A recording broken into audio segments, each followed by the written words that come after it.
How you doing today? Great. James Marvell? Good to be here, Anthony. Nice to meet you. Thank you. Wow. This is the official Raw Deal t-shirt, which we're going to give to you as a token of our appreciation. I appreciate that, and believe me, I'm going to wear it. So James, why don't you tell me a little bit about yourself? Well, Anthony, what a long story. Music will take you down some strange paths. In the early 60s, or middle 60s, I'm from Tampa, Florida, right. And had this garage band. We were called the Scopes. So we wrote a song. My manager and I, a guy named John Centenaro and I, wrote a song called "She's Got Bad Breath." How old were you when you wrote this song? Oh gosh, I must have been 15, 16 years old. And we put it out, and I was produced by a fellow out of Chicago who handled the Buckinghams. They had songs like "Kind of a Drag" Right. and those great hits. Yeah. And this fellow named Carl Bonafati, I believe his name is pronounced, he produced us for the USA label, and then, can you believe it? Here we had our high hopes, and we were stopped by, I believe it was Scope mouthwash, if my story serves me right. No, why did they stop you? Well, you can imagine, it might have been an infringement of copyright. I don't know. The we were name, called the Scopes. Yeah. The song was called Scopes, "She's right. Got Bad Breath." That makes sense. So, there we go. And then I moved on to one of my biggest breaks in the music industry was with a group called Mercy. And we sold several million copies. This is around the middle to late 60s of "Love Can Make You Happy." And there we were in the top 10, Anthony, with the Beatles at #1. They had a song called "Get Back." Right. We were at #2 with our million seller, right under the Beatles. Sinatra had "My Way" at #7. His signature song, So and Elvis had "In the Ghetto." Superstars, basically. Unbelievable. "In the Ghetto." We were on the Dick Clark shows, Mike Douglas.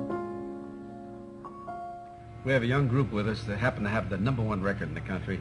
They're from Tampa, Florida. This is their first national television show, but certainly not their last. Here's their new album, "Love Can Make You Happy." So you must have just been breaking in the dough, right? Oh, well, no. Unfortunately, that's another bad thing that happened to me. Why not? I haven't seen a penny off of the sales. So you're #2, right underneath the Beatles, on the same list as Frank Sinatra, Elvis Presley, legends. Legends. And you guys didn't make a penny. That's what happens sometimes in this music industry. So there we were. And since those years, of course, I never gave up. I still have hope. I'm here 45 years later. So what happened with your music career after Mercy? After Mercy, just immediately after Mercy, a couple of the guys in the group, Mercy, we saw the dangers of drugs in rock and roll. I would go to shows and wind up with Jimi Hendrix and people like that at parties, and I saw the dangers, and I knew that this drug business was going to hurt the youth.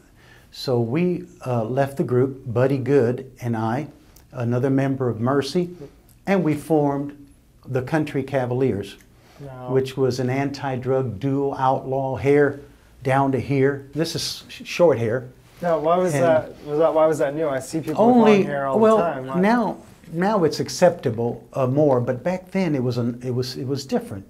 To see this image in country music. Right, Willie Nelson. This is before. Long hair forever. Well, this is before Waylon and Willie. As a matter of fact, you brought Willie Nelson up, and he endorses my career and knows that what I've been through himself. He acknowledged the Country Cavaliers and placed us in his museum, in the Willie Nelson Museum, for our history.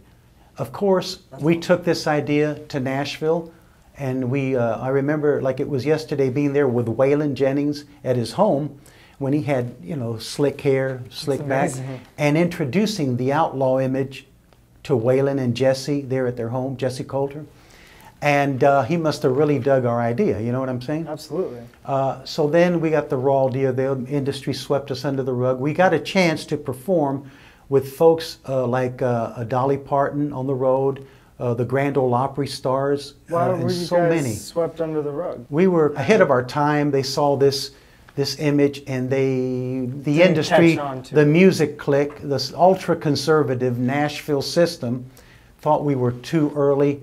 So there we were on the road for years, breaking it in, and just about when we were ready to benefit from it, others came in with the idea. We were swept away. Now, how did that feel getting swept on the rug a second time now? Well, you can't give up. Absolutely. I believe that you have to keep at it. And now today, in today's world, 45 years later, finally I see a little glimmer of hope.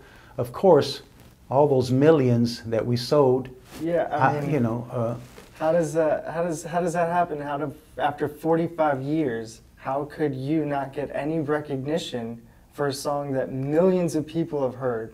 Well, that happens. I don't know why it happens. I went and I spoke to Warner Brothers about it. We were on Warner Brothers, and they kind of passed the buck. You get discouraged in this music industry some. So James, I know the music industry has all of its ups and its downs, but what's going on with you now? Well, I'm excited, Anthony, because just recently people at Cashbox magazine, Cashbox is like Billboard, right, and in the industry that monitors entertainers and so forth. So what is Cashbox They've doing? I'm starting to hit their charts. I might be in here somewhere. Because of me being in the top 10 with Elvis Presley, they connected my story there about Elvis in my days. I remember Elvis. I met Elvis and I knew him back then.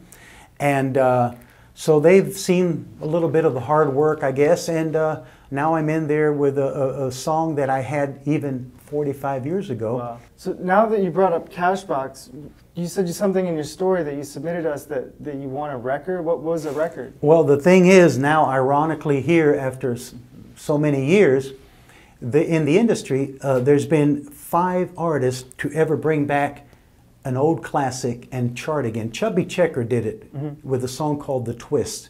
Neil Sedaka did it with, I believe it was Breaking Up Is Hard to Do. So these are all very common songs. And for me to come back by the same guy who had it in the 60s with the group Mercy and come back with this hit record, yeah. I'm one of only 5 in the history of music to be able to bring back their hit and be in the top 10 again. I'd like to sing your viewers, if I can, a little bit of that song, the million seller I brought back, the one I had with Mercy.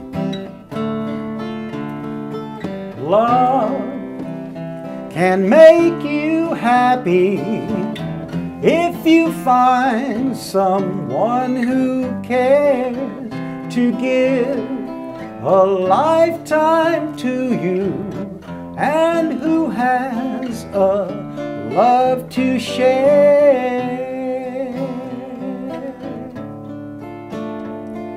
Love can make you happy.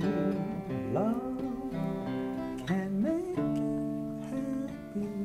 And it can make us happy. It's a true story. Well, hey, thanks for coming out. We were honored to have you, and we really appreciate it. Thank you, Anthony. Thank you.